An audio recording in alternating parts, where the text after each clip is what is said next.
सना साहिबा, मुझे तो लगता है कि ये जो आज प्रिया सेठी जी जो हैं, मतलब मैं उनका नाम इसलिए ले रही हूँ, आपसे बात कर रही हूँ, और मुझे कहना है कि कहीं ना कहीं इनको आत्मग्लानि हो रही होगी, क्योंकि यही लोग हैं जिनके साथ देने के लिए प्रिया सेठी जी ने सबसे पहले कह दिया कि लोगों का साथ मिलना चाहिए। अरे 303 सीट दी है, इतना भरोसा किया है, इससे ज्यादा क्या साथ चाहिए आपको। जैसे ही अपने ऊपर जिम्मेदारी का बोध होता है वैसे ही लोगों को जिम्मेदार बना देते हैं। पिछले 2 दिन से एक बहुत ही गैर जिम्मेदाराना स्वास्थ्य मंत्री हैं, कल कह रहे थे लोगों के कारण कोरोना फैल रहा है, आज कह रहे हैं ये एक पेपर का, ये है न्यूज़पेपर आज का, उसकी फ्रंट लाइन में है, हिंदी का पेपर है, उसमें कह रहे हैं कि ऑक्सीजन की देश में कोई कमी नहीं है। इतने गैर जिम्मेदार लोग इस सरकार में हैं, शर्म आती है मुझे। और मैं चूंकि फौज में रही हूं तो एक जिम्मेदारी मेरी, कांग्रेस प्रवक्ता तो मैं हूं, लेकिन एक जिम्मेदारी है, और सना साहिबा मैं उसका जिक्र करूंगी आज यहाँ पर,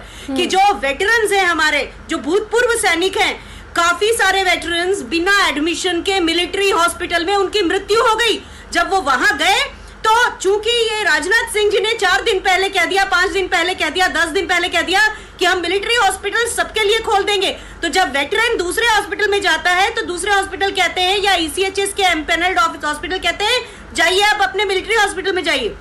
वहां जाता है, उसको एडमिशन नहीं मिलता। एक विंग कमांडर साहब कानपुर में गए, 2 दिल्ली में ब्रिगेडियर साहब गए, एक कर्नल साहब गए। तो ये सरकार है, ये केवल फौजियों के ऊपर, कंधे के ऊपर से चुनाव जीतती है, शर्म की बात है। और एक कितनी बड़ी बात इन्होंने कही, इतने बड़े झूठ तड़ातड़ बोलते हैं ना, दुख होता है सना साहिबा। इन्होंने कहा कि घर में बैठे चुनाव कराने की सक्षम है। अरे भाई, घर में बैठ के आप कुछ नहीं कर सकते। आपसे अगर इतना ही होता तो डिजिटल इंडिया की बात करते हैं, जितने आपके भाषण थे सारे के सारे आपको डिजिटल फोरम पे करने चाहिए थे, फिर आपने क्यों किए? आपके अपने बीजेपी के एमएलए की मृत्यु हुई है, बेचारे ने फेसबुक पे पोस्ट लिखी, हाथ पैर जोड़े डॉक्टर हर्षवर्धन के, उनका नाम केसर सिंह गंगवार है, नवाबगंज के हैं। अरे कहीं तो शर्म कीजिए, क्योंकि ये सरकार आपके भी उसके मदद के लिए नहीं आने वाली है। और एक चीज है, एक बहुत छोटा सा चैनल है, अब तो ये गिद्ध भोज जो शुरू कर दिया है, चुनाव। अरे लोकतंत्र है, इसीलिए आप लोग हैं यहाँ। तो एक चैनल की बात करूंगी, नाम नहीं लूंगी मैं, बहुत अच्छा चैनल है, उसने कह दिया कि मैं मतगणना से बिल्कुल हम लोग बाहर रहेंगे, हम केवल इस देश की कोविड इमरजेंसी को जो है वही कवर करेंगे। मैं समझती हूँ सारे चैनल्स को ऐसे उदाहरण लेने चाहिए, क्योंकि इस देश की जनता ने जिन लोगों को बुलाया, उन्होंने उसी जनता का गिद्ध भोज किया, उसी जनता की जिम्मेदारी नहीं ली।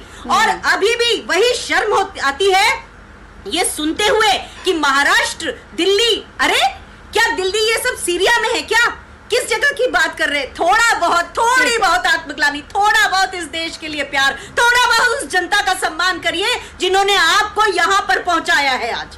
ठीक है, अनुमा आचार्य साहिबा, जैसे कि आपने कहा